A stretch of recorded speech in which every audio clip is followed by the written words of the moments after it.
Hey now, boys and girls, there we are, finally, in the house. What it is, what it was, what it shall be here on the Pucknologists. Oh, it feels like we've been waiting a long time to get into this. Welcome to Show 105, everybody. Welcome, welcome, welcome. Remember to subscribe, if you would, on the YouTube, iTunes. Follow us on social media. You know all the places. YouTube, Twitter, Instagram, Facebook, and Reddit, of course. If you miss anything, don't forget, you can always find it on your favorite podcast platform at tealtownusa.com. And everything, as you know, is on YouTube. So hit the subscribe button. All righty. Now that that's all out of the way, joining me tonight is Rocket Beckett. Hello, everyone. My name is Rocket Backhander, and I have just recently discovered how to use electronics correctly. And Hockey Jerk. Hello, everybody. It is August 2nd, and we're recording a podcast. Makes you wonder what timeline this is.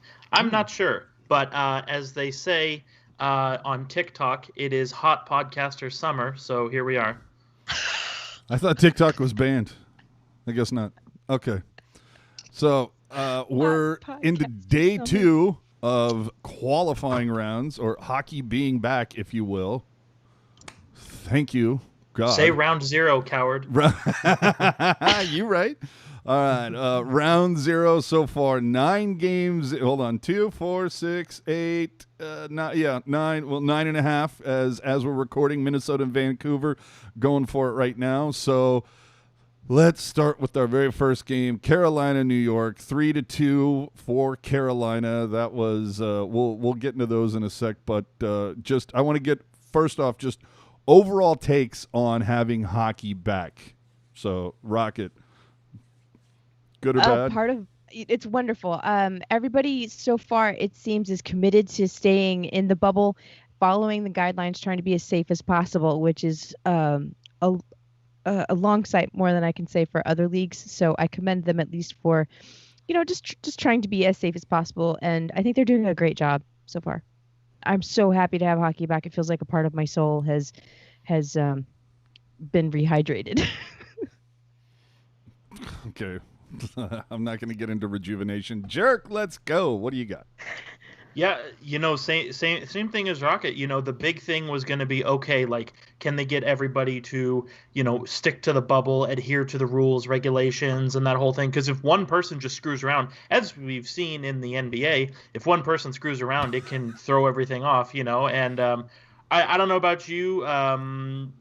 A gentleman's club is not my first choice for chicken wings, but everybody's got their thing. But you know what? The week of from the 19th to the 25th, 4,300 tests, 0 positives, and from what I've heard from the 26th to today, there's been almost maybe around the same number, maybe a little bit more as that previous week, 0 positives as well. So good to see everybody's sticking with it, doing what they're supposed to do, and we shouldn't be surprised. I mean, hockey players are generally dialed into that kind of thing.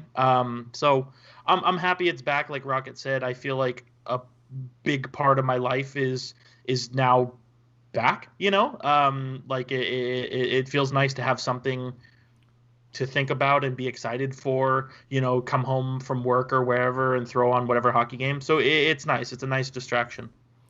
I don't know what you're talking about, dude. If you go on Yelp, Spearmint Rhino has like 5 stars for their Tuesday lunch crowd. I'm just saying. Right? What is it? Is it it's what titties and turkey legs Tuesday or what? That's all it is. Titties and tacos Tuesday. That's all you got. So Torquey and turkey. There's another T word I was going to throw in there, but this is a children's show. I know words. I have the best words. All right. So Hurricanes and Rangers, as we said, Hurricanes 3, New York 2. Dude, where's your power play, Rangers? Where is it? 0 for 7. You suck. New York giving up way too many. Not enough shots on goal. Just that was meh. Chicago 6, Edmonton 4. Yikes. Actually, this was kind of fun because, I mean, hello, you got 10 goals going on here. It was 1-0 inside of 2:30. 10 minutes later, they're down 4-1. Kubalik, 3 assists, 2 goals, has something to say about coming in third for that Calder. Mike Smith was not great, but the Oilers also gave up 42 shots on goal, 6 power plays. Are you kidding me with this? Yeah, you're probably not going to win too many games when the only way you can score is when you have an extra forward on the ice. I'm just looking at you, Edmonton. However, Kajula would get a 1-game suspension for an illegal check to the head of Tyler Ennis. Thoughts on those first 2 games, Jerk? Yeah, no, like you said, I mean, if the Rangers had just scored on 1 of their 8 power plays, that game probably goes into overtime, and who knows what can happen, right? I know. And you know, AJ and I are obviously both pulling for the Rangers here, so that was kind of disheartening to see. And obviously, you know, Rocket is very familiar with hurricanes, both the team and the global disaster. So, you know, I'm sure, you know, obviously she'll have some opinions on the game as well. And then, I mean, I was definitely surprised that Edmonton lost by that score. I'm not so surprised that Edmonton lost. I mean, you can check the receipts. I've been cautiously high on the Blackhawks for a while now. I think that personnel they have is underrated, if you will. And you know, I like you said, AJ, you know, Dominic Kubalik clearly wanted them to bust the ballots back out for the Rookie of the Year trophy. You right? And I was I was really thinking about that. Like, it's just crazy to me. Like, I don't know the last time that a player who spent most of their career in the Czech league and the Swiss league came to the NHL and ripped it up. Like, you don't see that, you know, like it is just crazy to me. So I think, you know, Chicago, if they can get the right things cooking, I mean, oh geez, I hate to say it, but Edmonton might be leaving the bubble here in the next, 5 days? Dude, that's what I'm saying. I was watching that Edmonton game going, and the number 1 draft pick just walked into the chat. Could you imagine? You up? You ain't wrong. After that, Panthers and Islanders. Isles take that one 2-1. This is probably the most boring series, as we predicted so far after 1 game. The stat line looked like a game from December, to be quite honest. However, Mike Matheson might have gotten away with a little shot on Johnny Boychuk, but it is what it is. Habs versus Pens, the only game so far to go to overtime. Montreal takes that one 3-2 over Pittsburgh. They get the first 2 goals, and Montreal is just like, hey, this could go the distance. 6 minutes later, the Pens tie it, and I'm like, yeah, this is going to be over in 3. Lo and behold, Montreal pulls it out in overtime. Carey Price doing Carey Price things with a .951 save percentage. Marlow going -1, 2 hits, 11 minutes of ice time. So out of those 2 games, Rocket, was there anything that kind of floated your boat, popped your tart? No, not necessarily, but I do have something to say about that Carolina-New York Rangers game, in that the Rangers defense looked absolutely miserable. You can't be defending your end with your 3 forwards standing completely still and then completely ignoring everyone on the right side of the ice. That was a huge mistake that I watched them make several times, and it cost them. And Ian Reed said something pretty much that I was thinking as well, is that if Lundqvist hadn't had such a fantastic game, that score would have been a lot more of a disparage between the 2. Yeah. I'm happy that Montreal took one out, because it just kind of makes you raise your eyebrows a little bit. And this is a round 0 game at best out of 5, so everybody who's losing is like, yeah, this is garbage. It's garbage. It's a throwaway game. It means nothing. So I'm just gonna, well, at least Bruins fans are saying that. So I'm just gonna say it's garbage. It means nothing for the Pittsburgh loss, and I'm sure they'll come back and just spank the pants off everybody. Was it Shesterkin was deemed unfit for that? Shesterkin. Shesterkin. I like Shesterkin better. Shostakovich. Yes. We pronounce names correctly here on this podcast. Shestokovich. I don't know. But he was deemed unfit, right? Yeah, he was unfit to play, but he was in the crowd watching the game, so it's not a coronavirus-related thing. Yeah. That we know of just yet. No, we move on. Yep. Finally, one that I don't think went the way we all thought it might. Calgary 4, Winnipeg 1. Winnie opens the scoring in the first, and then that was it. Jets only got off 18 shots on goal. Flames score 2 special team goals in the second. They actually then they had 2 power plays overall, a shorty. Of course, the story from this one, though, was injuries. There was a hit by Kachuk on Scheifele less than 6 minutes into the game. In the third, Line left with an upper body. Was the Kachuk hit dirty, Jerk? No, I don't think it was dirty. I think it was just a freak accident. You know, I mean, it's playoff hockey. Like Rocket said, this is round 0. You know what I mean? You're literally battling to get to the battle. You trying to say Paul Maurice was whining? No, I don't think he was whining. I mean, I think that is the response you have. I mean, Mark Scheifele is their best player. You know, who's not going to be pissed that he's hurt? But I think it was just, you know, a freak accident. You're trying to, you know, rub out a guy on the wall, you know, get the puck, get position, and just a weird way that it all went down. You know, Tkachuk has been on, you know, on the giving and receiving end of some sus plays in the past, but I don't think this is one of them. But you know what? Just watching this game, it just seemed like, you know, credit to, you know, Johnny Gaudreau scored a goal in the playoffs, you know, and I promptly marked my calendar. But, you know,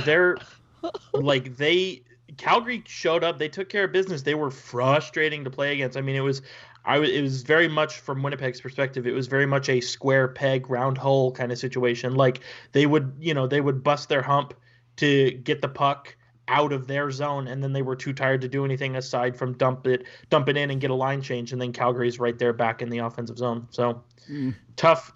But I still have Winnipeg coming out of that series just because Calgary is not allowed to win in the playoffs. All right. I mean, Rocket, I've watched an awful lot of playoffs in my life. Have you ever seen this Johnny Gaudreau kid play in the playoffs? No, I have no idea who he is. Is he a call-up from the AHL? Yeah, I Johan Gaudreau? I've never heard of him. There you go. That's a good one. Hold on, Marty T lighting us up. I got to make a choice between Teal Town and Canucks Wild. Damn you. We can do both. Listen to us watch the game. It's all right. What's more astounding, you guys, the fact that Johnny Gaudreau's goal in Game 1 last night was his first playoff goal in 5 years, or the fact that Calgary's only made the playoffs 4 times in the last 6 years, despite the talent they have. Just saying. And it should also be said, 2015 was a sweep out of the second round. 2017 was a sweep out of the first round. 2019 was a 5-game dump. So a shellacking, if you will. Yeah, I'm just saying, like, that team has a lot of talent, and they've, you know, been the proverbial can't get it done team. So, I would recommend to Calgary that just when it comes to March 31st, they don't flip over the calendar. Just have it keep saying March. They might be all right. What are you talking about? We've been in March for the last 4 months. Maybe that's how Calgary won. I was going to say, maybe that's how they're doing so well. All right, next up, Arizona over Nashville. Oh, man, Jerk almost got pressed. Hey, no, say it. Say my Yotes. I'm getting there. Soon to be our Yotes if they get out of round 0. So Arizona 4, Nashville 3. Both teams give up a ton of shots on goal, 80 combined. However, they both go 50-50 in the dot. Yotes open with 3 straight. The Preds pressed but could not get back. And here you go. Here's Jerk's take on his Yotes. Well, I think the big thing was, you know, whether Nashville started Pekka Rinne or UC Saros, the Yotes, they wanted to get on the goalie early. Who's Yotes? Like my Yotes. You know, the Arizona, despite the skill players they have on that team, you know, they're not going to razzle-dazzle you with their offense. It's very much a defensive trap-it-up kind of game. And so you're probably, on an average night, and I use average loosely, you're probably getting maybe 2 goals. So you want to get those goals as quick as you can and then just trap it up from Arizona's perspective. But, you know, they had 3 in the first period. You know, Clayton Keller got a goal. OEL, Ekman Larsson got a goal. Christian Dvorak from Phil Kessel, you know. So they got 3 goals in the first, which is awesome. But equally as awesome is the big guns for Arizona came to play. I mean, Phil Kessel was point per game last year, and Taylor Hall won the Hart Trophy 2 years ago. Like, these are really good players, and they need to take over this series if Arizona wants a snowball's chance in hell to win this thing.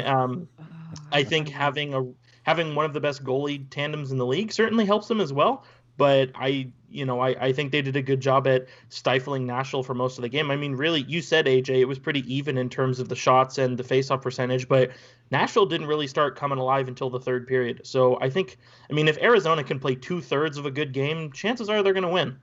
Well, not only that, like I said, dude, 80 shots on goal combined. I mean, it just comes down. It's like, okay, yeah, this is going to be race or a track meet. We're just going to go, and it's whoever can keep the puck out of the net the most, I guess, at this point.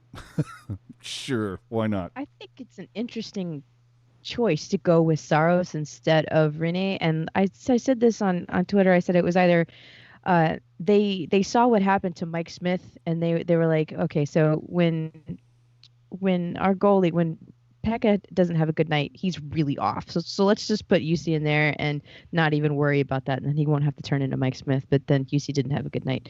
Or it was like they figured that they could beat Arizona without even having to use their starting goalie. Kind of a flex on them, and that backfired. Well, and as good as Pekka Rinne has been the last 5 years, his playoff stats have been the complete opposite. I almost wonder if he should be playing for Calgary just because he can't get it done in the playoffs. Oh, God. Just saying. I mean, misery loves company, right? Oh, jeez. We got their numbers. Philly and Boston. All right, Philly 4, Philly 4, Boston 1. This is the one upset. I mean, on paper, this is an upset.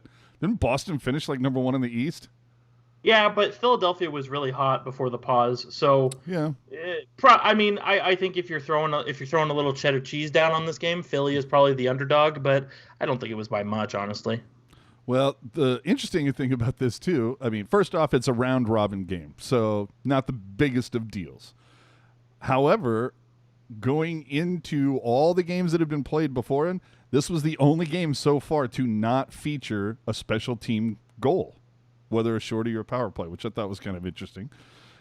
Colorado and St. Louis. Colorado 2, St. Louis 1. That finished up, if you're listening to us live, that finished up just a short while ago.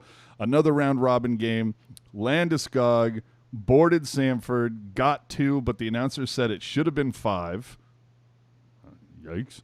For me, the Avs drove play early in this, but the Blues were able to come back, but the Avs somehow win it with 0.1 seconds. Who was that? Kadri, I think it was? Yeah, Kadri, yeah. Oh, boy, man. Boy, did they look at that and look at that. How are we in 2020? I put it on Twitter. How are we in 2020 and not have Exmo cameras? Like, there was a camera that was used in like the 2014 or the 2012. I can't remember which one it was, but those playoffs in baseball where you could see the ball go off. He's swinging the bat. You could see the ball hit Hunter Pence's bat 3 times in the same swing. Yet we can't figure out if there's a sliver of ice between the puck and the red line. Come on, man. NHL doesn't have that kind of budget. Oh, jeez. That pisses me off. All right. And then Columbus shocking the world with the 2-1 victory over Toronto. I got to be honest, I'm not sure what series has bored me more after one game, if it's Islanders, Florida, or Columbus, Maple Leafs.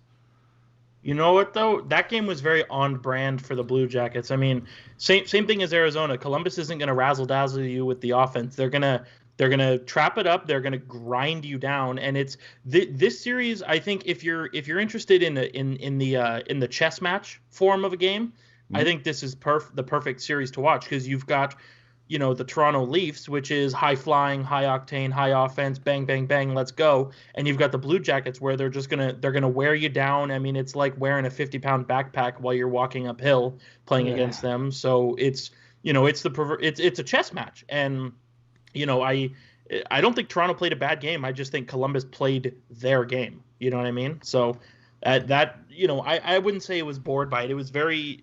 It wasn't exciting. It was very intriguing, interesting. I don't know. It's a chess match. Felt like just like a game in November. And I need to correct myself. I said Columbus 2, Toronto 1. I meant Columbus 2, Toronto nothing. Deal with that. Wow. And as we're talking right now, Minnesota 1, Vancouver nothing after one period of play. So final thoughts on just anything that's game specific, and then we'll get into like the overarching themes of the last day and a half, almost 2 days of playoff hockey, if you will. But anything about these 9 games that you've seen so far, Rocket? Everybody looks a little bit rusty, and I think that it's fun. Right now these games have a lot more intensity than I expected them to have, especially in an empty barn. So I'm really looking forward to how the season progresses and what matchups we see. Jerk, anything that I left out from any of the 9 games we've seen so far? I don't think you left anything out, but no, I'm kind of what Rocket was saying. I'm glad it's back. Everybody did seem a little discombobulated, 4 months after the pause. So, I think that was evidenced by how many minor penalties were called yesterday and today between all the games. Okay. See, that's what I wanted to get into. I wanted to find out if there's anything specific that I missed in a particular game, but now let's get into the whole thing. That was top of mind for me. I'm going, man, they're just calling penalties like left and like these officials feel like, yeah, we got to get back into the swing, man. Just call everything. Well, too many men is too many men. That's not really I'm fine the with referee's fault. I'm fine with that. You get to put No, the puck over the was- glass, sure.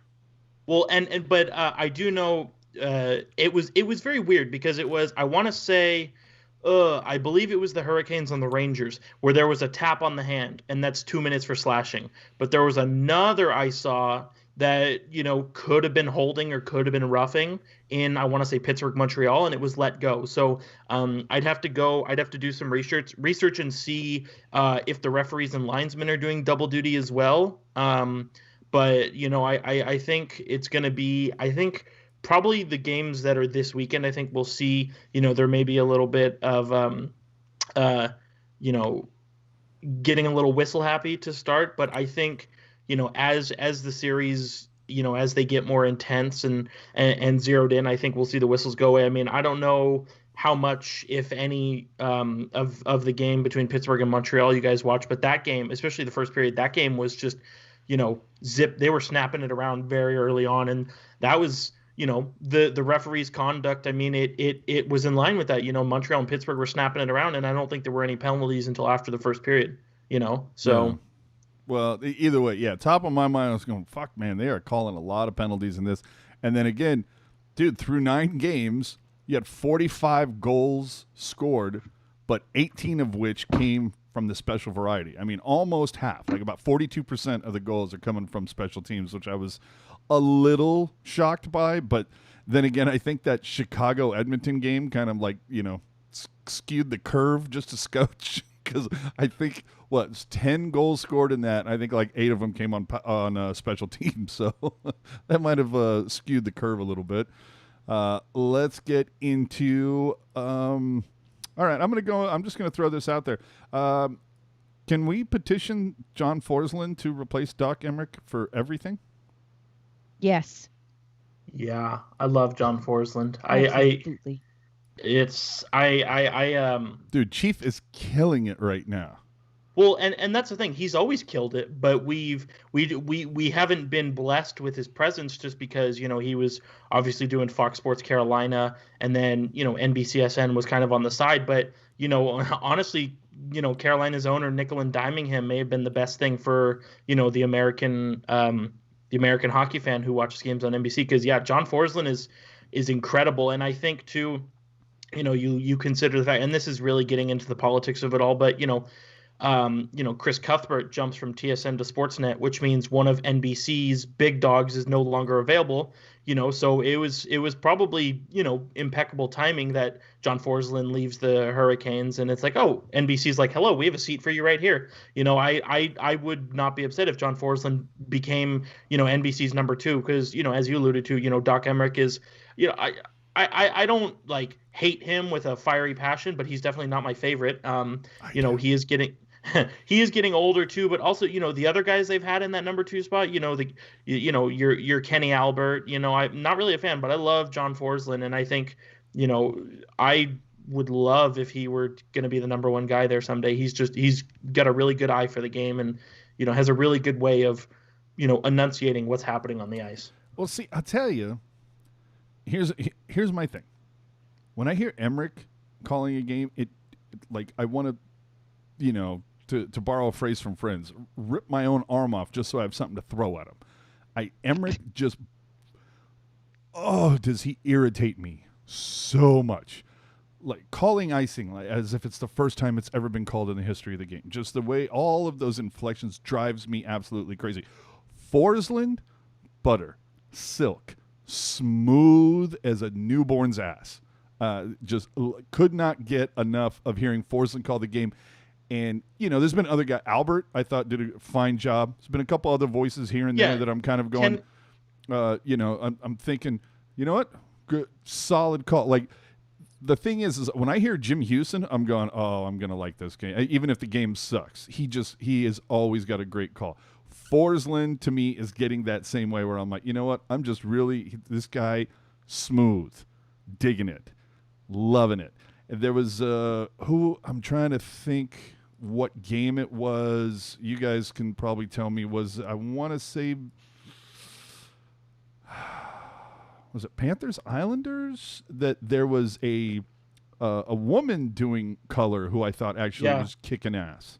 So that's AJ Malesko. She's the color commentator for the Islanders regional broadcasts. And didn't she do some stuff for like there was like the Women's Day thing back in early March? So she was part of that. And she was very good.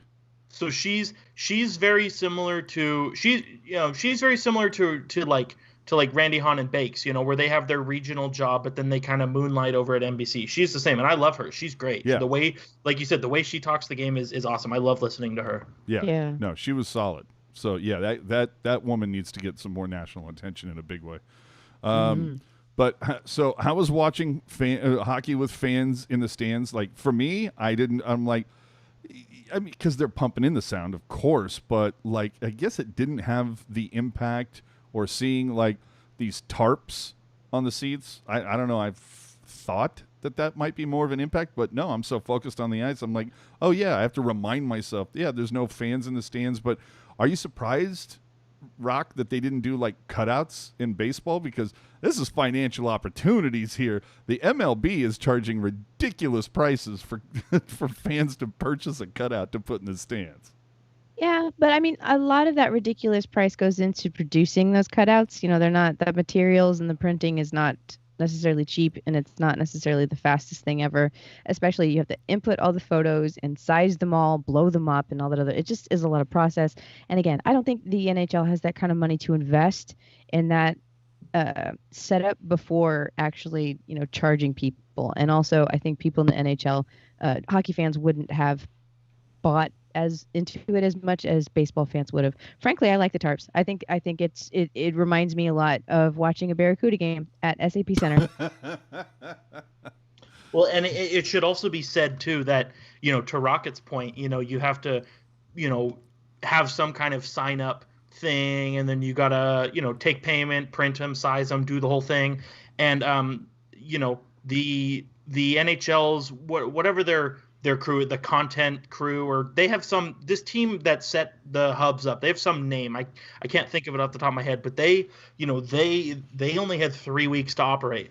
And, you know, honestly, in a normal situation, I think you would take 3 weeks to take signups for cardboard cutouts. You know what I mean? So they really did not have a lot of time to operate with it. And I think, you know, kind of sliding into what you said, AJ, like, I think considering they only had 3 weeks, they did a hell of a job. I mean, the tarps, they look crisp. They look nice. The way that, you know, they're all nice and primmed. They're all, you know, over the seats. It looks like really good graphics. The screens are killer. Oh, dude, those boards that the LED boards and the Trons are going up, and it's just like, oh my God, those look awesome. And I'll drop this little nugget right here for you guys. So the NHL, between Toronto and Edmonton, the word on the street is that the NHL spent almost $50 million to get these hubs up and running. And how awesome is it that between hockey, basketball, baseball, and soccer, the NHL has spent the least amount of money, and they've had the least amount of problems. Isn't that just awesome? You right? No. So what you're saying essentially, Jerk, is mo money and mo problems? Exactly. You know, you have basketball players, you know, going to the titty bar. You have soccer, which I would say soccer is a close second. Soccer is doing really well. Baseball is a nightmare. You know, I've all year I've been saying that they need to cancel baseball. I didn't think there was actually a legitimate chance it would happen. So, just to give you an idea. Yeah. But no, I think, kind of finishing on this whole hub thing, I think with the limited time and the limited budget, I think the NHL crushed it. And if you go on, anybody who's interested, if you go on Chris Johnston's Twitter, you'll have to go back a little bit, but you can actually see a map of Edmonton and Toronto that is part of the bubble, and it shows all of the notable spots in the bubble, the soccer field in Toronto, restaurants, hotels, that kind of bullshit, if you want to know more about the bubble layout. No, it's been it totally exceeded my expectations. So I'm digging it so far. But let's move on now. At least now, granted, we're only, like I said, like nine and a half games into this. Not a lot of former Sharks featured just yet, but how have the former Sharks that we've seen so far done? Did anybody stand out for you? Were you watching Justin Braun? Were you watching Donskoy or Nyquist? Stalock's going right now.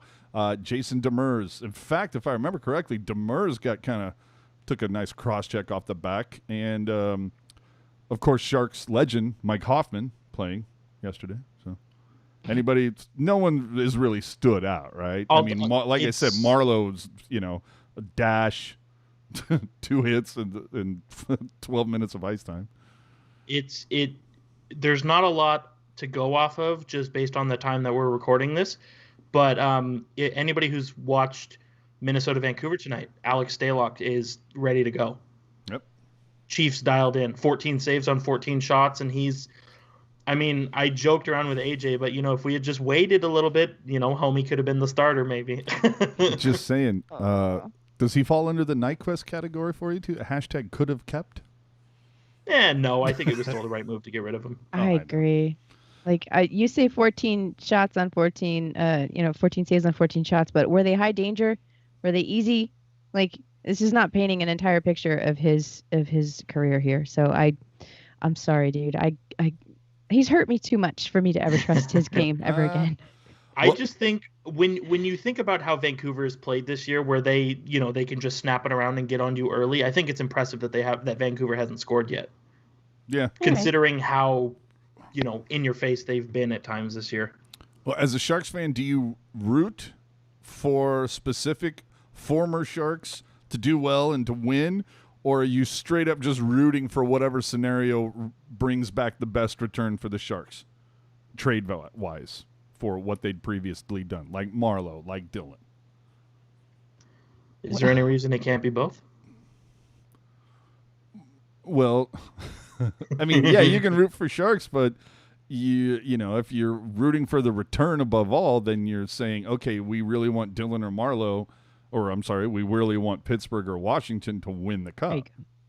I'll tell you this, and then I'll let Rocket go because I've been talking too much. Well, let me throw in the context. For Dylan, Capitals would give San Jose a 3rd-round pick in 2020 instead of a 2021 if they were to win the cup. Marlow, if the Penguins win the Stanley Cup this season, the Sharks will receive Pittsburgh's 2nd pick in the 2021 draft instead of their 3rd. So for me, it's threefold. Number one, I'd love to see Patty I'd love to see Patty get a cup. Number two, as much as I've really harped on him all year because people, enjoy being happy and liked him back. I do want him to win a Stanley Cup.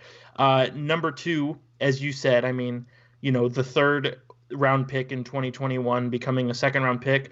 Is it that big of a deal if the Sharks pick at, 62 instead of 84? Maybe, maybe not. It depends on who's there, but you never know. And then obviously number 3, just if I can be a little selfish, I picked Pittsburgh as an underratedly good team to win the cup. And so if they were to do that, it would just make me look smart. All right. I have to echo exactly what Jerk said about, is there a big difference between low 2nd and high 3rd? Like there's really, I don't know if there's that big of a difference where it's going to really be effective in finding a guy who's going to be good for the team.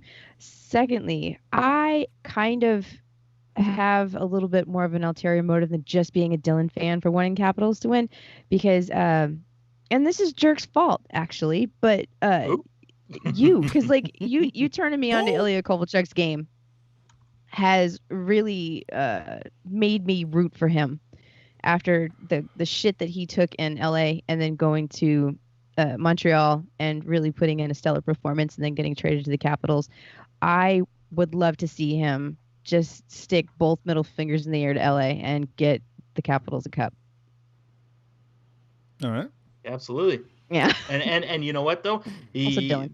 He's now become a part of I don't know how big into TikTok you guys are, but evidently there's a group, unofficial group. It's called the Russian Five, and you have all on Washington Capitals. You have Alex Ovechkin, Evgeny Kuznetsov, Ilya Kovalchuk, Ilya Samsonov, and Dmitry Orlov.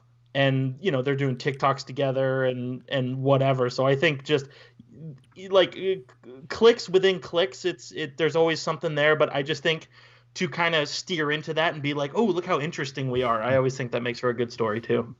Okay, we're gonna get to this in a hot minute, but from the comment section, guys, we should root for Thomas Greiss, according to that NBC Sharks article. We'll get into the NBC Sharks thing in a hot second. Let you know.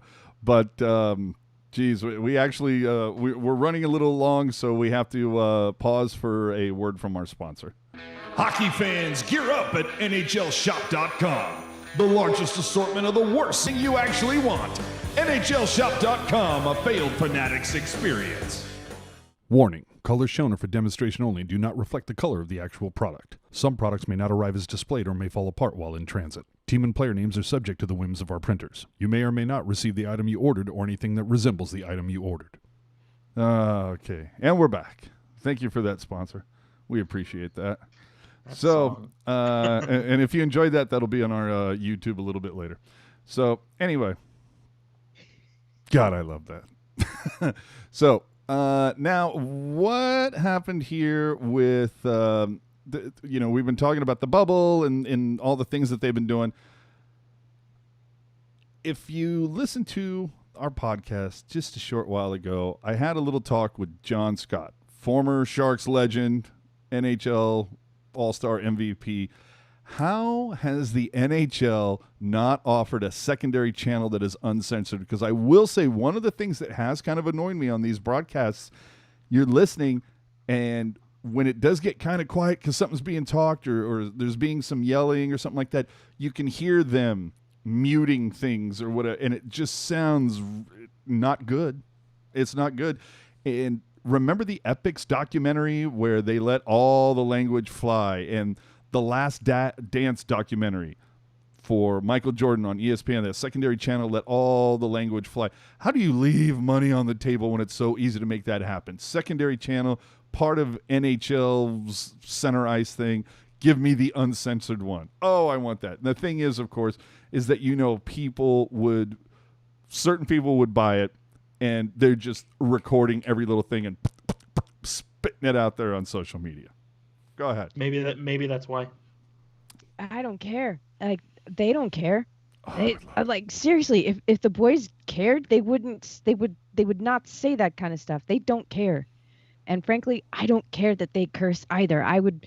It's part of the color of the game. It's part of the emotion of the game. And I, for one, think that this, unlike the cardboard cutout, would have required very little setup for the NHL to handle within the time that they set this up. And they could have made a ton of money. I would have paid like $80 maybe for just for the zero play-ins. Yeah. We're already getting feedback from the chat room. Evidently allowing Fanatics to be our sponsor is a new low. I would agree with you, but you take it where you can get it from. Jerk. Well, and here's the thing, like Rocket said, the amount of effort and money between cardboard cutouts and we'll say R-rated telecast, there is zero they would have to do. All they have to do is just flip a switch, let the game, dude. Not even flip a switch, just let the game go the way that it's happening. They literally don't have to do anything. They're doing more to clean it up. Yeah. Like, now, is that, maybe there's some logistical issues. Maybe you have to do an entire overhaul of the NHL.TV layout, and, set up a whole parental control thing. But Whoop-de-doo. I don't know. I'm with Rocket. I mean, it's one of those things where it's like, oh, if I don't hear, if I don't hear Erik Karlsson yell the F word at least 3 times this game, I'm not watching. But it gives you. I'm sorry. It gives you an insight into what's happening on the ice through the course of the game. It especially with having no fans in the building, what better way to make you feel like you're there? Exactly, dude. I just want, like, every 10 seconds, all I want to hear on my feed. Fuck that guy. That's all I want to hear. That's it. Yeah. Either that or, I just picture the guys at the NBC truck are just. That's all it is. Just a guy with the button. You had to hit the quota for the sound effects. Yeah, absolutely. Well, I haven't heard you expand your vocabulary tonight. I'm just saying. Have you noticed, though, that the ads on the boards are split between the teams? Now, this is great, too, because, like, during the preseason, if you will, like 3 days ago, during Arizona and VGK, the Arizona side had ads for, like, Dos Equis and, like, Glendale air conditioning, while the Vegas side had ads for, like, casinos and Jägermeister, and I was half expecting to see an ad for Cheetahs or Spearmint Rhino or something like that. But I am getting a kick out of this where you see the Colorado game on one side, it's like, Rocky Mountain Internet, and over here, St. Louis, it's like, Archway Brewery. So I do think it's kind of cool, especially, like, watching the Vancouver, Minnesota game right now. On one side you see, well, let's be honest, it's Vancouver, so every ad's going to be Rogers. But you see some stuff from Minnesota businesses. I dig that. Are you guys enjoying, like, a little local flavor, even though it's very kind of subdued? Yeah. Well, I also think that they owe those sponsors the exposure, for the rest of the season. So I think this is a great compromise on how they worked that out. I think it's a little bit genius, to be honest. And from what the internet has told me, they're all big stickers. So they just peel them off of the boards after every game and then put the next team's little panel stickers up. Yeah, and like Rocket said, those stickers they're reapplicable, which is nice. Yeah. But also, like Rocket was saying, I mean, the whole thing with the return to play and the CBA amendment, we'll say, is trying to make up. Again, the NHL didn't lose money; they just didn't make money, right. And so they're trying. The NHL is trying to catch back up to their expected profits. How do you do that? You split the sponsors down the middle between the two teams. That way, all the teams involved have a chance to make some money back that they didn't make otherwise. I think it's really smart. You're allowing, because as we've seen in the past, as soon as the playoffs start, all the advertisements are league sponsors, but you're allowing the teams involved to make back some money to their own pockets. That was not attained with the cancellation of the regular season. So I think it's a really smart business move on the NHL. Yeah. Well, let's take it to the chat here for a hot minute. I like a couple of these. Steve saying, would be funny to see a team have massive amounts of blow-up dolls in the seats rather than cardboard cutouts. I would love that. I think that would be hysterical. Sounds like a Vegas thing. Oh, well, that's what I'm saying. Oh, see, only do it for Vegas. That would be nice. I would like that. Jerry says that they should also have Bob Menery do the R-rated play-by-play. If you don't know who that is, go find out, because he is hysterical and hysterically profane. So I would love that. And then Rob saying, hey, NBC, stream these games on Peacock.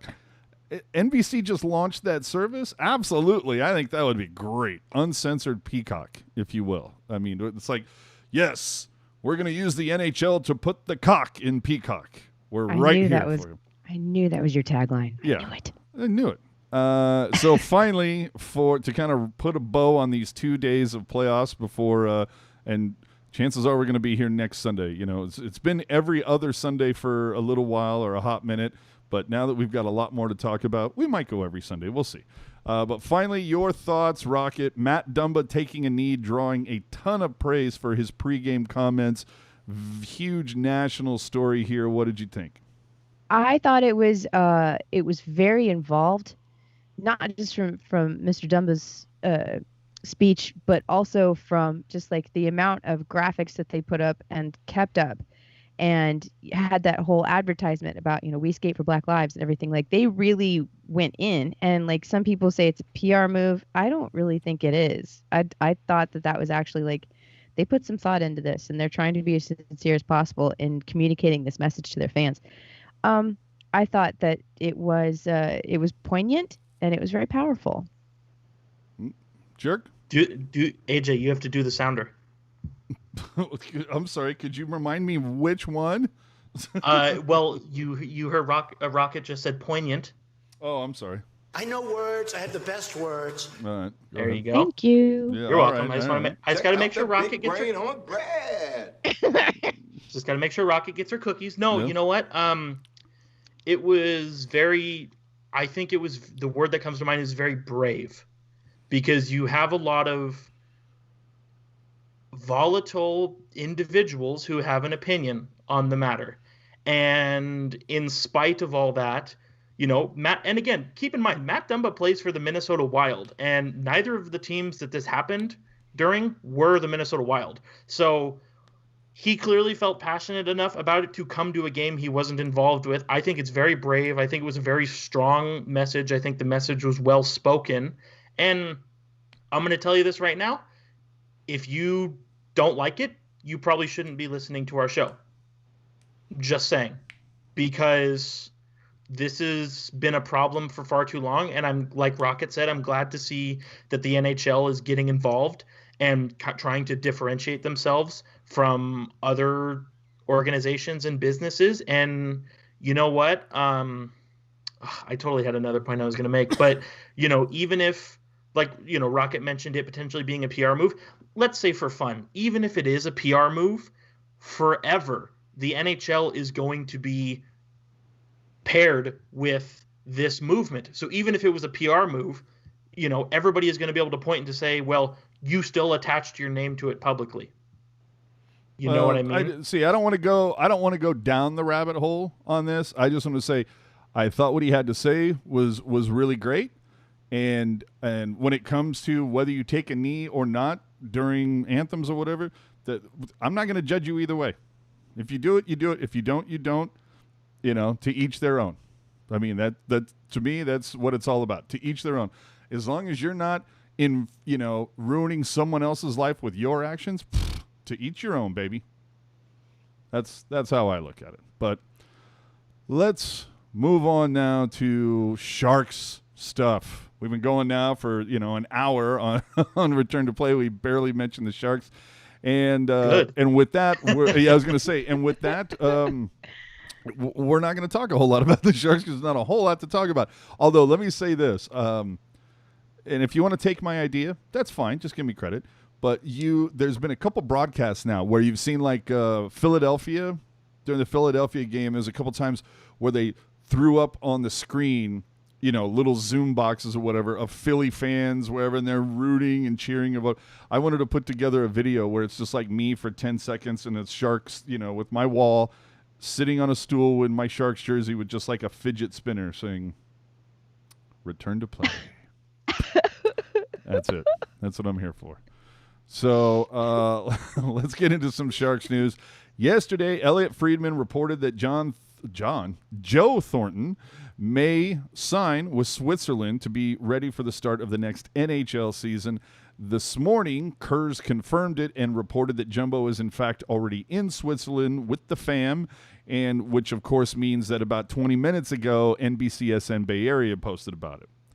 Because, that's the way that works. I mean, this is nothing new, right? Doesn't Thornton spend every summer in Switzerland with his, he goes there to hang out with his. My wife. Yeah, he goes to hang out with his wife. So that, for those who don't know, during the 04-05 and the 2012 lockout, Joe Thornton played in Davos, Switzerland, while the NHL was in their work stoppage. Joe Thornton also happened to meet his wife when he was in Switzerland in 04-05, met his wife in Davos and married her, and clearly they're very happy together. But yeah, he goes back there every summer. And again, if you go back even as far as 2016, the idea of Joe Thornton finishing his NHL career and then playing a year or two in the National League A, that's not unheard of. That's something that's been talked about for at least the last 4 years. And so, honestly, this doesn't surprise me at all. I mean, at Joe Thornton's age, given the medical history, given just everything we know about Joe Thornton, with the Sharks not playing from March until at least December, assuming he re-signs with the Sharks, he could sign with anybody else for all we know. But it might just after hearing about how upset he was about not being traded at the deadline. But go on. Right, but the point I'm making is it makes sense for him to stay in shape and stay in game shape. That's one of the things we've been hearing is you can skate in training camp all you want, but until you get into a game, your body and your muscle memory is not going to be where it should be. So why not get yourself into actual professional games where you can keep your conditioning, keep your body going? Because, everywhere but North America is on a better track than the U.S. is. And, all the Euro leagues are still planning to start their seasons in August when they normally do. So why not get a head start on your conditioning? And, his contract, if it does happen or when it does happen, I do know his contract will have an NHL out clause. So that's not an issue there. But I think it's totally smart. And, he'll probably go back to Davos anyway. And honestly, he'll probably light it up there. Yeah, right. But we'll see. We'll see if they have any attendance problems at Davos, right? No? Well, they'll probably. Even though the Euro leagues are starting in August, they'll still have no fans, which I don't think is that big of a deal. It's. Buildings in the European leagues are generally smaller than NHL buildings anyway, so it's really not that big of a difference. True that. Let's move on, shall we? Evander Kane, nominated by the Sharks for the King Clancy Award. This is the trophy that is given annually to the NHL player who best exemplifies leadership qualities on and off the ice and made a significant humanitarian contribution to his community. Oh, man, listen to that. I know words. I have the best words. The winner is chosen by a special panel of representatives from the Professional Hockey Writers Association and the NHL Broadcasters Association. At this time, it feels like, it seems pretty obvious that that's who's going to get the nod for the Sharks. I don't know. I don't know if I'll be surprised if he doesn't get it. We'll see. So best exemplifies leadership qualities on and off the ice. Tell me what part of leadership qualities off the ice is involved in not paying back your gambling markers. Oh, she right. I mean, the thing that I would say to that is, that story came out 11 months ago. How do you know that situation's not been solved? Well, yeah. It should have never happened in the first place is what I'm saying. That's true, man. Solid point. Next on the list, Jon Root, you may know of as the in-game host for the Sharks. How can you miss him? He's like 6'4" and blonde. I mean, trolling around, and he's the only guy in the world that still wears a denim jacket. Come on, no, I'm kidding. But the weird thing here is that this just kind of came out of nowhere on social media. No word on whether he left, or if the position that he had as the in-game host and digital media dude, if that position had been just eliminated. It's weird, but however, based on social media, podcast comments, it sounds as if that position has been eliminated and he's been let go. Now, should tie into that as well. Locally, workers at Oracle Park and Chase Center have recently been let go. Also, the Canucks just terminated a quarter of their business staff. So it makes you wonder, are the Sharks just trying to clean up the books a little bit? Are they just not paying him now, but they'll reach out to him back when we start to look back at having fans? Who knows?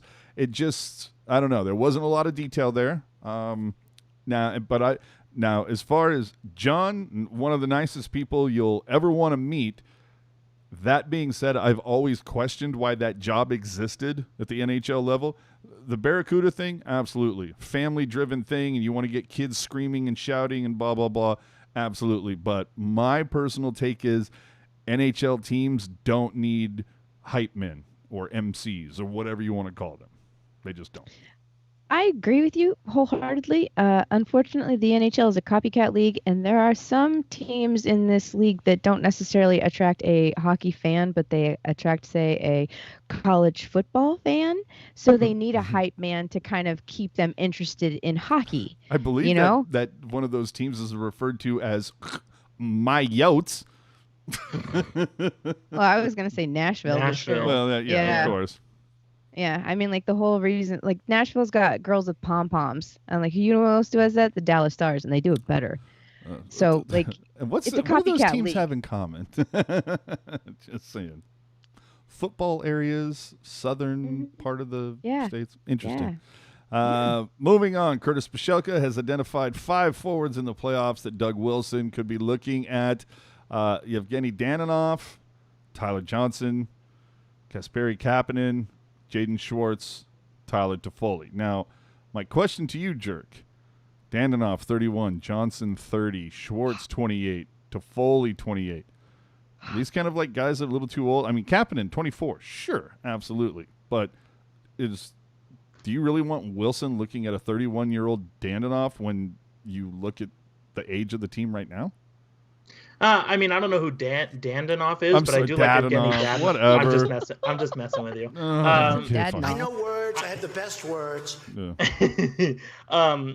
You know, I mean, 31, it is kind of old, but I mean, Evgeny Dadonov is a really good player. He's the type of player that the Sharks have been looking for. Now, keep in mind the Sharks will not be signing Evgeny Dadonov because they can't afford to sign him, but that is the type of player that they would be theoretically looking for. Is 31 too old? Could be, could also not be. I mean, players, we've seen players, hit the wall younger than in the past, but we've also seen players hit the wall older than in the past. Like, I think Zdeno Chara is actually older than the guy who coaches the Leafs. Yeah, 100. Yeah, no, you're right. Dude, we've seen players that have no idea where the fucking wall is. Right. I think I don't know. I mean, I see where you're going with this, but like Toffoli, Schwartz, Tyler Johnson, these are all like the same kind of guy. So it's like Toffoli, I'm taking a look at, but maybe Kapanen based on age. But see, Kapanen definitely has the age advantage, and his contract is pretty nice too. But the thing with Kasperi Kapanen, I look at a guy who really hasn't been able to do anything on his own. Like the only reason, and he's a good player, don't get me wrong, but the only reason that he scored over 20 goals last year was because he was playing with Austin Matthews while William Nylander was having his contract dispute. And, he came back, Kasperi Kapanen came back this year on the third line, only put up 13 goals. Now, more ice time probably will boost that number a little bit, but as much as I've liked Kasperi Kapanen, he's not somebody that I've ever really been interested in the way that you're trying to play. I think I'm with you. Tyler Toffoli is who I look at, or maybe Jaden Schwartz, just because they're both those guys. They're versatile players. They can play on either wing. They're fast. They can rip the puck really well. So I think that's who I'm looking at. I mean, maybe if the Sharks, granted, if the Sharks had a crystal ball and they knew with absolute certainty that we'll say, oldish players currently on the roster were still going to play well in spite of their age, I think you go after Evgeny Dadonov just because I think he's the best player out of the 5 you mentioned. But like you said, age is a factor. So, all right. Next, Rocket. Will Patrick Marlow use breaking the all-time games play record as contract leverage with the Sharks? It depends. If he wins the cup, no, because he's gonna say fuck it and leave. And how do you turn down when you are 40-something games away from becoming the player to play the most games ever in the NHL? How do you turn that down? Because you won the Stanley Cup. Doesn't matter. That's a hell of a record. Lots of people have won the Stanley Cup. You would be the only guy who has played the most NHL games. True, but I'm kind of with Rocket. Like NHL players don't really care as much about individuals awards as we may think. Like I think, I'm with you. Like I think that would be a hell of a record to own, but I don't know that Marlow really cares to own it. See, I think what I think would be cool. It's like, okay, Marlow. Who? We have a deal for you, Patrick Marlow. Who? We have a deal. What we're gonna do? We're gonna sign you 1 year, league minimum. And now I'm saying this, cup or bust. No matter if Marlow gets it or not, they're going to go to Marlow and say, look, okay, we're going to give you 1 more year because we want you to break that record in a teal jersey. But then we're going to make Marlow pucks that says, 16 bajillion games played and all this stuff, and shirts and hats and all this stuff, and we're going to cut you in on the profit of that merch. Like that's where you're going to get that. He's cut in on that profit regardless, though. Right, that's the NHLPA thing. But they'll give him a little something, little something extra under the table. I don't think it would be worth it for him to be just like that. Basically, equates him to being a carrot on a string that they want to dangle in front of the fans. Yeah. I think that's demeaning to Patty, and I also don't think that he would come back for a year at league minimum after winning the cup to expose himself to injury when he doesn't need it. He can retire in glory. Mm-hmm. Yeah, for just pennies. Okay, but here's the thing: if Marlow doesn't win, okay. Go back to the original question. Does he use it? Because it does feel like Wilson. We're talking about a GM who said, what, last September, when they asked him, well, Marlow's out there. No, we're not. We're kind of beyond the Marlow thing. I talked to Marlow personally in September and asked him, and I'm like, how's it looking? Yeah, it's not going to happen. And then what happened? The Sharks shit the bed in 3 games, and all of a sudden, boom! Patrick Marlow's the Shark again. Patty, he was working you, brother. They didn't necessarily shit the bed so much as like everybody got shot in the knee. There were a lot of injuries that happened that not the first Patty 3 games. It was the reason why he came back was because like they just didn't. Anyway, so I don't think that it would happen again. I think that. Okay, that's not true. If his numbers during the playoffs are absolutely fucking phenomenal, if he goes out there and plays like chews through 20 minutes a night, gets like 10 shots on goal, 2 assists, whatever, like 3 goals, 10 points a game, whatever, some stupid shit like that, then Sharks are definitely going to be like, yo, we'll give you some money. We need you to come back. But I don't think that they would want him to come back just to fulfill a record if he's invisible for Pittsburgh during the playoffs and he doesn't win a cup. I don't know. When that trade moved Marlow to Pittsburgh, if you listen to what Wilson said to the press, it sounded as if it was fait accompli that Marlow will return to the Sharks next season. And I think it does have a lot to do with he can break that record wearing teal. And that's just right now the Sharks, they're looking for silver linings anywhere they can find them, any way to sell this team. And to see Marlow do that, and then also during the 30th anniversary of the club, I think it's happening. No matter if he wins the cup or not, I still think Marlow plays 1 more year here to get that record in teal. That's what I'm on record. I'm with Rocket. It seems very much like carrot on a stick. It's fine. I think if he doesn't win the cup, I think you may be onto something.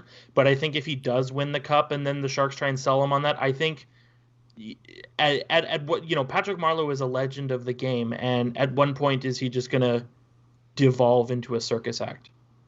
No, I get you on that.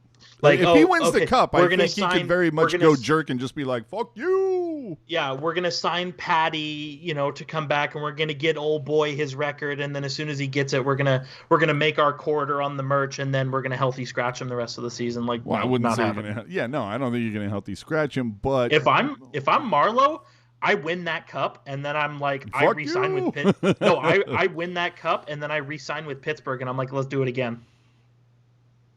Mm-hmm. If Pittsburgh wants to make that play, if they throw it out there. Well, who knows? Yeah. Who knows? Everybody's weird.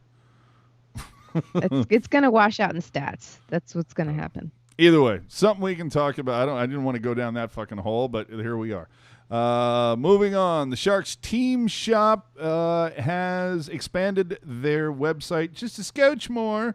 And what that means is that they're starting to include game-used equipment, team-issued stuff, But the big thing is we had an article on Teal Town USA about a week or so ago that there will, in fact, be an equipment sale, according to a team source, but it won't be until later, much later in this year, perhaps around when the season begins. So if you are an equipment whore, a game-used jersey hoe, as Puck Guy is wont to be, then that's what you're saving your money for. So just putting that out there. Another event that happened for the Sharks on July 31st, just a couple of days ago, they had their Sipping with the Sharks event, a virtual wine event. Here's my interesting take, and again, we'll move on. Remember, this is an event where it was $800 per ticket, but the ticket was for 2 people to join in the virtual thing. Here's the odd thing is when they've done previous events, sampling with the Sharks, the events where Rocket went to one at the Auto Club. There's been ones at SAP Center. Usually the night of the event, morning after, Sharks Foundation, the Sharks, there are literally posts all over social media of the event. And this one, on the day and evening of the event, there had been 0 posts on social media about it from the Sharks, the Foundation, Doug Wilson, who was in attendance, although he doesn't have social media. But Randy Hahn, Ruzanowski, the only person to do anything about it on social media, Burns, had like a last-second mention about it on a 3-panel Instagram story.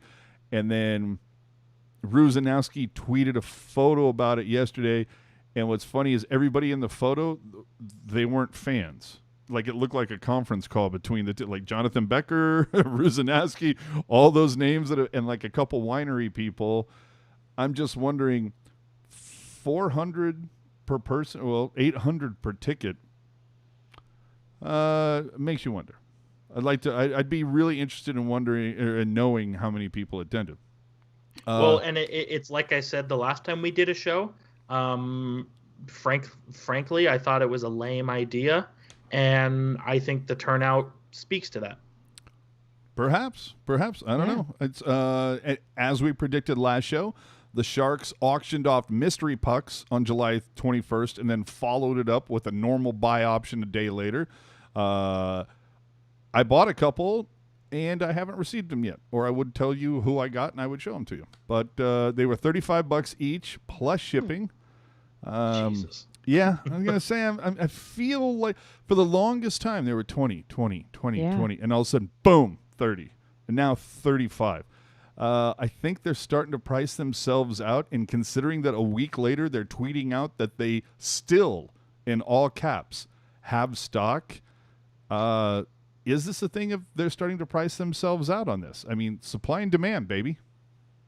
Well, what I said about sipping with the Sharks, just apply it to raising the price on mystery pucks. But also, don't the players get a cut because it's all NHLPA since it's all their signatures? So is this part of the CBA that they're just supposed to get more money, like in a different, like it's inflation? Trying to make up that hockey-related revenue any way they can. But do they? But let me ask you this. I don't know that you'll know the answer, but I probably will. Okay, as you usually do. Let me ask you this. Do the players get paid is it a flat fee or is it a percentage? So it's it's the idea of like, okay, you're going to get X amount of dollars when you sign 100 pucks, or is it a case of they sign 100 pucks, but they only get paid if all of them sell? No, I think it's somewhere in the middle. I think they get paid. Like they sign 100 pucks, and whether 2 or all 100 sell, I still think they get paid regardless. Because, like Rocket is saying, one of the requirements of joining the NHLPA is you have to register your autograph with them, and so anything that your autograph is on, you are entitled to a cut of the net profit. So, in other words, like Fanatics probably doesn't get a large, because who knows if those autographs are legit. Anyway, that's true. Moving on. Have you checked out Shang Pang and the new website San Jose Hockey Now? If you haven't, go do it after you're done listening to us. He's had some great pieces so far. and some really cool deep dive stuff that you're not seeing anybody else do. And then, of course, meanwhile, there are other sites out there putting out articles. They could be better served as a three tweet thread or a 60-second Instagram video. But of course, when that site all writes about baseball, it's a 3-page diatribe. Anyway, looking at you, NBCSN. And speaking of which, NBCSN's Brian Witt posted an article this past Friday. Sorry, gotta call you out, buddy. 5 former Sharks players fans can cheer for when the NHL playoffs begin. And he listed Marlow, Donskoy, Dylan, DeMello, and, of all people, Thomas Greiss. Neglected to mention, let's just roll it backwards. Didn't mention Ryan Carpenter, Jason Demers, Michael Haley, Jason Reimer, Alex Stalock. Now, you look at those names and Matt you go, Nieto, hold Joe on, I'm not Pavelski. done. Let me Oh, sorry. finish. Or Matt Nieto. And you can look at those names and go, well, why would you mention those guys? They haven't been Sharks for a few years or whatever. Fine. Again, he talked about Thomas Greiss. But the names that he did not mention included Gus Nyquist, Shark last year, Justin Braun, Shark last year, Barclay Goodrow, and Joe Shark fucking this year. Pavelski. Shark this year, and Braun and Goodrow. Yeah, but Joe fucking Pavelski wasn't mentioned in there. And credit to him, he owned it. Now, granted, this is a topic that people have been talking about on social media for the last 2 weeks, but to his credit, he owned it, updated it. But I think it was after the omissions police came in and buried him on Twitter for not I don't even know. I don't even know how you put that article out. Like, Pavelski should have been number fucking 1. And it wasn't even included in there. And I'm going, dude. And I've said this before. Look, the NBCSN group that are putting out these articles, I get it. You're just trying to put out content. The Sharks don't drive traffic. They don't get the ratings. I understand that. It's clear that you've got a group of 6 or 7 writers, and every morning when you go to the coffee machine, the Keurig, you draw straws, and whoever gets the short straw has to write that day's Sharks article. That's fine. But come on. I mean, do 5 seconds of research. Or better yet, befriend a Sharks fan and ask them what should be in the article. Just saying. Or perhaps reach out to one of your coworkers. Say, Brody Brazil. Just saying. Okay, excuse me while I get off my soapbox. Finally, a poll. And I've been dying to ask you guys this. Rocket, what do you do if naming names is throwing someone under the bus, but not naming them is considered cowardly? Like, I've been seeing this going back and forth on Twitter where somebody will say, somebody told me this, and it's like, well, fucking name them then. And then you see another post. Well, I don't want to throw people on the bus, but this is under the bus, but this is what I'm hearing. How do you balance that? You either shut your pie hole about it and don't bring it up, and don't be like, well, this person told me this, but I can't tell you who it is. That's some like chest beating bullshit. And if you can't dig down and find the cojones to find your source, like to quote your source, then shut the fuck up. Well, but there's certain information you're going to get. Everybody's going to give you that, where this was off the record, or an anonymous source has told us this. But I'm not talking about that. I'm talking when there's a story like there was the Jeremy Roenick book. And in that he was, there was some talk about Marlow, and he says, there's other guys on the Sharks who feel the same way about Marlow that I do, but I don't want to throw them under the bus. And it's then why bring it up? Yeah, exactly. Then, so it's like either name them or why bring it up? Now, obviously you don't want to name them because a couple of those guys might still be in the league. Exactly. So keep your juice to yourself, trying to make ooh, I know this juicy stuff about this guy, and I know other people feel the same way, but I can't talk about them. Shut up. If you need to include that in your story, then your story's not that good. I don't know. See, I just look at the thing that I enjoyed about John Scott is we brought up Adam Burrish, and he was like, "Yeah, fuck that guy." Yeah. Oh, I'm sorry. Like, Wait a I was minute. like, my mistake. Yes. Fuck that guy. You know, he was very much just screw him. And Yeah. and it was like it was like, no, here's the name. Yeah, no, I'm not throwing him under the bus. I'm just telling you, I didn't like the guy. I don't think that not naming them is cowardly. I think putting yourself in a position where you get to say, I'm not going to name anybody because that would be throwing them under the bus is a bullshit move. All right. So, Jerk, she says throwing them under the bus is the cowardly move. What say you? Well, I think it depends. It depends, because if John Scott were to say, "Oh yeah, I was with Adam, I was on the team with Adam Burrish, and he left his gear everywhere, he stepped on the logo in the locker room, he did this, he did that," it's like, dude, stop being a dickhead. But like he said, where he was like, "Yeah, me and Adam Burrish, we didn't jive very well," and he left it at that. Yep. You know what I mean? The whole big thing is like, okay, whether you quote unquote throw people under the bus or you're a coward and you keep it to yourself, it's all about like. It's all about like, even if you don't like the person, like respect their name. You know what I mean? And I do understand, like, with the whole thing with Jeremy Roenick's book, like, it's a situation like, yes, you can make the argument that if he's not going to say who agrees with him, then maybe don't mention that anybody agrees with him. But you have to think about it from the perspective of an author. If you don't say that other people would agree with you, it's kind of hard for people to take you seriously, or take what you're saying seriously, rather. I was going to say, who's taking Jeremy Roenick seriously? Yeah, like, his opinions are not facts, man. Yeah. Oh, and okay, no, but what I'm saying, okay, they may not be facts, but depending on the evidence you have at hand, they could be believable. Well, it's just that idea of, like, sometimes guys will tell stories, and you go, "Oh man, that there was this time where a couple of guys." Did something ridiculous. Oh, really? Who the hell would have done that? Well, I don't want to throw anyone under the bus, but let's just say that there was some stuff.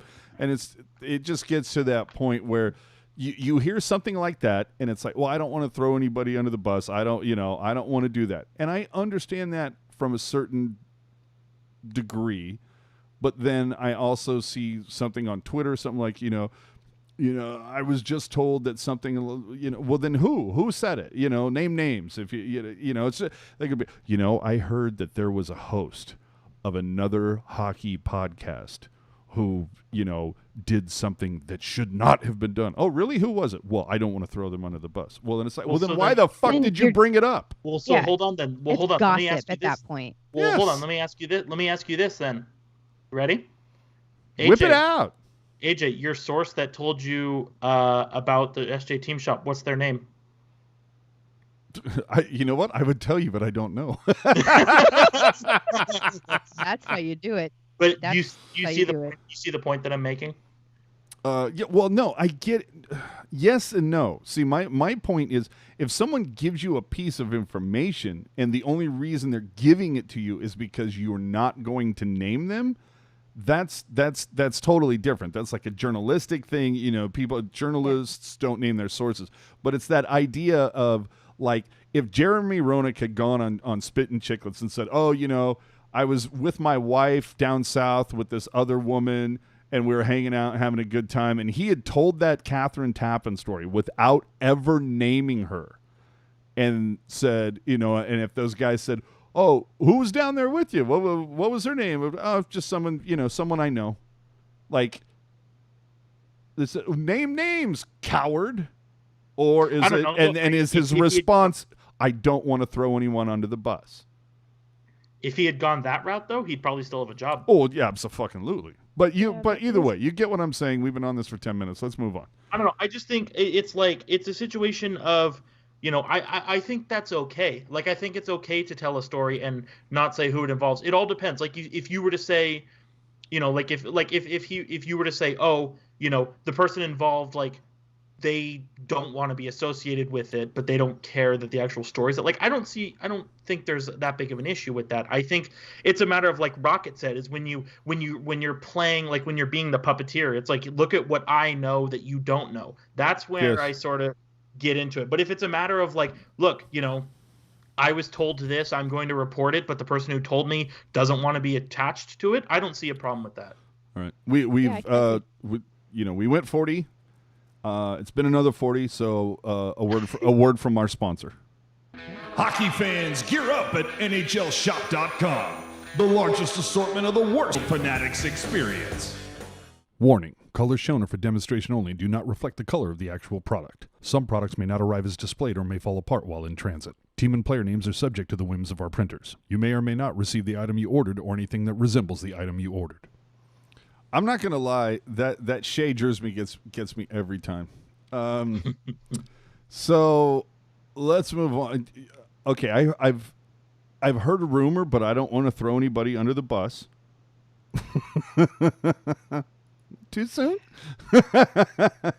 So I've heard this rumor that Seattle has a hockey team and they've actually have a name now. But I cannot confirm. Can we confirm? I guess so. You can confirm. So the Seattle finally released their name in jersey. The Seattle Kraken. Here's their home jersey. The thing that I just get a tickle out of is hockey. The hockey guy on YouTube. A lot of people know who he is. When they finally came out with this, he was like, yeah, this is what we've all been saying it was going to be for like the last 8 months. Like this was like no big secret, blah, blah, blah. Meanwhile, The Athletic does an article that was like, how was Seattle able to keep this such a secret for so long without anybody finding out? Either way. So Rocket, your take on the name and the logo and the jersey. All right. So if you don't know, Jerry Bruckheimer is a member of the ownership group of the Seattle franchise. And if you don't know, Jerry Bruckheimer is the guy that he produced.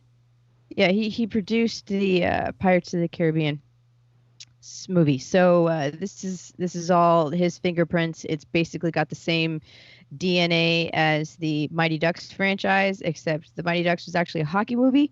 And it wasn't the crappiest hockey movie in the Ducks franchise.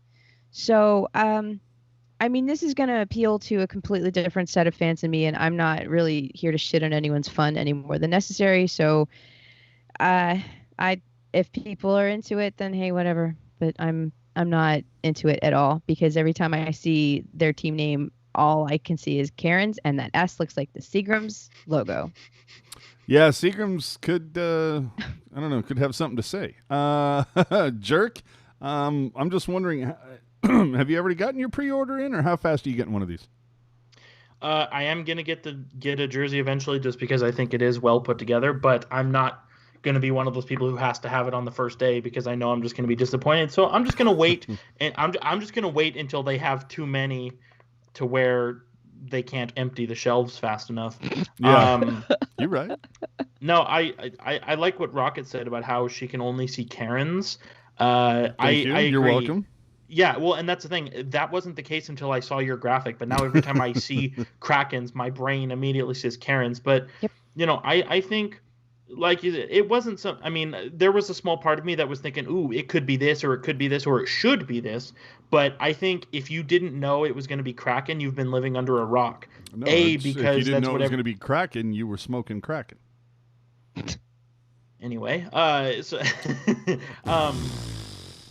I think, like, it's what everybody's been talking about for the last 2 years that the team's been announced, but also one of the things that Tim Lewicki said in the or Todd Lewicki, excuse me, said in the press, their CEO, in the press conference where he announced the name, was that he said the main inspiration for the name of the team was sourcing Seattle NHL fans. And if most of them are going to say Kraken, makes sense to go with Kraken. Well, similar to what happened with the Sharks. Is it? Yeah. Well, I mean, a lot of people wanted the Blades, but that not the the connotation you really want. But from what I understand, Sharks was like a heavy favorite in second, and so yeah, there you go, boom. My problem with I don't have a problem with the name. Dig the name. It's like. Although there have been some, social justice warriors out there saying, don't call the place the crack house and don't call their fans crackheads. And what the fuck did you think was going to happen when you named the team this? I mean, seriously. And it's not said in a derogatory way. You know, like if there was some strange addiction to cheese in Wisconsin, do you think Green Bay would stop calling their fans cheeseheads? No, just deal with it. My issue with everything on this, because I like the logo, although I think it should have been upside down. I think the tail should come from the top, not from the bottom. I think that S logo looks better when it's flipped the other way. It's more striking. I love the shoulder patches where it's that anchor, but the top of it is the Space Needle. I thought that was really well done, creative. My only kind of complaint is, why is it that the last two expansion teams have said, here's our colors, but we're going to shoehorn red in there just a little bit? Like, I don't get that. So work with me. I like this. Now, is it a bit Seattle Seahawks? Yeah. Well, guess where you play?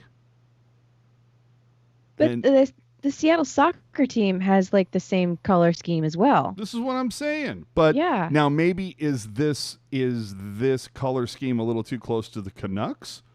Currently, maybe you could make that argument. So you just look at the Canucks and go, hey, go back to those shitty yellow, red flying V jersey turtleneck things that you guys wore.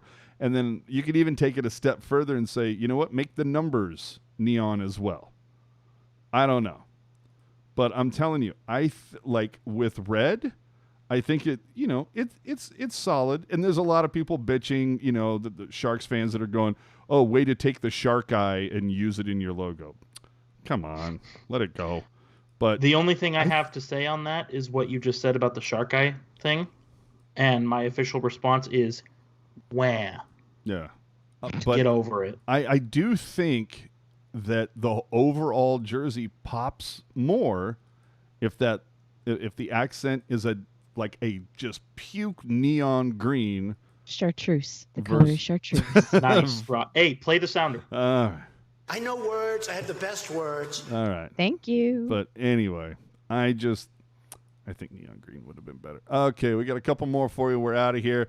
Again, from our buddy Shang at SanJoseHockeyNow.com. Seattle, speaking of which, the GM Ron Francis has admitted that Vegas might have spoiled the party when it comes to their strategy of demanding draft picks in exchange for selecting specific players. For example, the Penguins gave Vegas a second-round pick to ensure the selection of Marc-Andre Fleury. I don't think those rules were correct. I think that was horseshit, to be honest with you. I thought it was really jacked up that you could sit there and say, okay, here's the guys that we're protecting, but we're going to make you this little deal where we give you an extra pick so you don't take this other guy that we wish we could protect, or we're going to give you a little something to steer you towards taking this one player. I think that is completely fucked up. And I'm hoping that whatever happened with the Vegas expansion puts the kibosh on that for Seattle. And it's just, no, there's not going to be any of this backroom dealing bullshit. Here are the guys that we're protecting. Anybody else? There you go. There's your pick. We're not going to give you a draft pick to not take another guy. This is it. Take it or leave it. Am I wrong? Yes. Did Vegas poison the well a little bit? Did they play it too well? No, because Vegas didn't come up with this rule. The NHL did. Exactly. No, I'm not saying they did, but I'm saying, did Vegas play it so well that it basically taught 30 other owners in the league and GMs that go, oh yeah, we're not falling for that horse shit again? Well, I think you're half right. I think the other 30 teams don't want to, get taken for a ride again. But here's the thing, you know what? Nobody said that Minnesota or Florida or Columbus or the Islanders had to say yes. Vegas didn't say give us your first or we're gonna kill you. Like that didn't happen. You know what I mean? Like no one forced Marsh's show to be given up.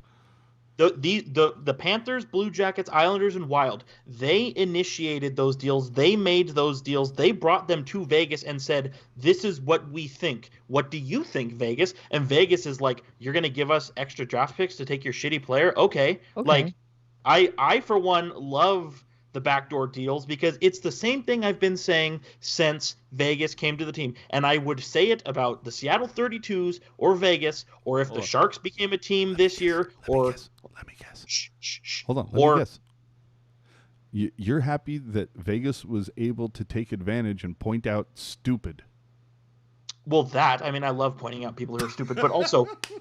Whether it's Vegas or the Seattle 32s, or if the Sharks or Columbus or Minnesota or Anaheim, Ottawa, Tampa Bay, Florida, Nashville, Atlanta, if any of those teams became a team this year, like, do you want your brand new team that spent a lot of money to be in the league to suck? And no, you do not. That is bad business. There's a reason why Atlanta has lost 2 NHL teams. I know. But I still go back to that whole idea of the rules were here you can protect this group or you can protect this group, and there you go. That's it. But you're right. That's it. Let me connect this to a real life situation for you. There is a little piece in the U.S. Constitution that says, "Name it, you coward! Don't throw it under the bus." There are, basically saying that there could be some rules or regulations or principles or policies that, even though they're not explicitly written, they still exist. And it's the same kind of thing. Just because the league didn't say side deals are okay, they also didn't say that side deals are not okay. All right. No, I feel you. And like I said, I, for one, love the side deals, because if the Seattle 32s are going to go to the Sharks and be like, all right, Chief, 2021 first, 2020 second first, and we'll take that Jones guy off your hands. I don't know. It wouldn't be that extreme, but you get the point that I'm making. Everybody loves a little side piece, I think, is what the point was, right?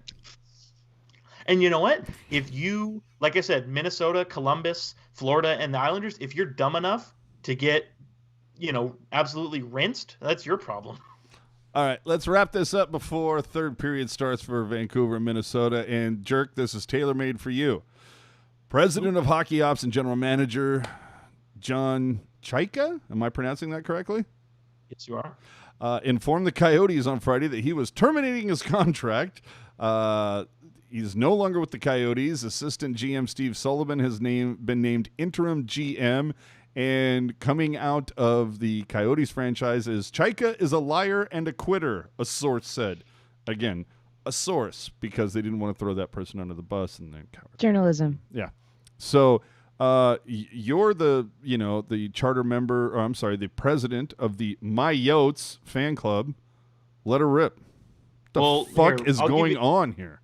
I'll give you the TLDR version. So essentially, the reason why there's such a big issue is because the ownership group, the people that currently owns the Arizona Coyotes, they were influenced by Chayka to purchase the team.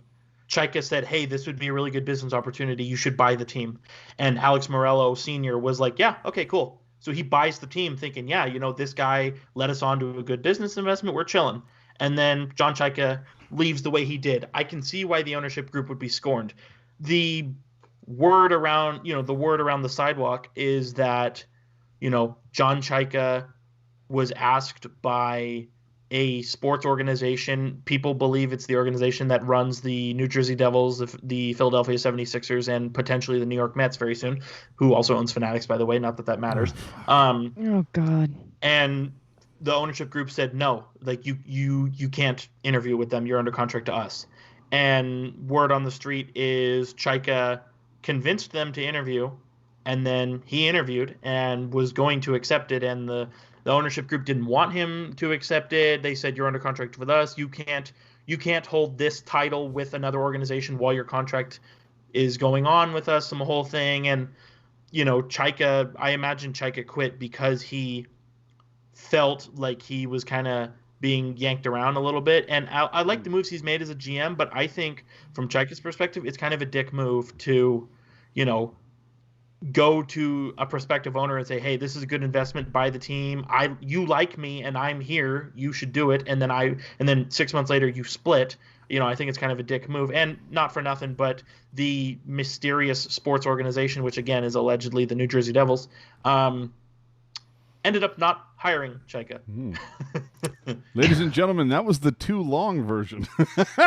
No, dude, if you can believe it, there's a longer version. Oh, let's not. Let's move on. Oh boy. All right. So for those of you new to the program, blah, blah, blah, blah, blah. We did recent talks. Recent talks with former Shark and former Shark coach Rob Zettler. Again, recently spoke with NHL MVP and NHL All-Star MVP, Sharks legend, John Scott. So that's there on the website for YouTube. But remember, follow us on all our social media. It's there. We got you. YouTube, Twitter, Instagram, you know them all. You're on all of them. But I will tell you the one thing that we're not on: Snapchat, because Fuck that guy. right? So YouTube, Twitter, Instagram, Facebook. Get us on Reddit. We're all there. If you ever miss anything, you can find it on your favorite podcatcher, on YouTube, and at tealtownusa.com. So with that, I think it's time to finally close the door on this episode. Oh my Lord, we've got such a long week to go. I mean, it's literally going 9 a.m. starting at 9 a.m. every day this week. If you like hockey, I hope you took PTO this week, because there's a ton of it for you to take in. But based on that, chances are we're going to be here for you next Sunday to talk about the week that was and all the qualifying rounds. Somehow we're going to be able to explain to you how Edmonton was able to lose 3 straight games in their own city. We're going to be able to explain to you how Arizona was able to win 3 straight playoff games, which they've never done in the history of their franchise. It could be very interesting. Am I right? So find everything on tealtownusa.com. Rocket Backhander, your last words, if you will, and where people can find you on social media.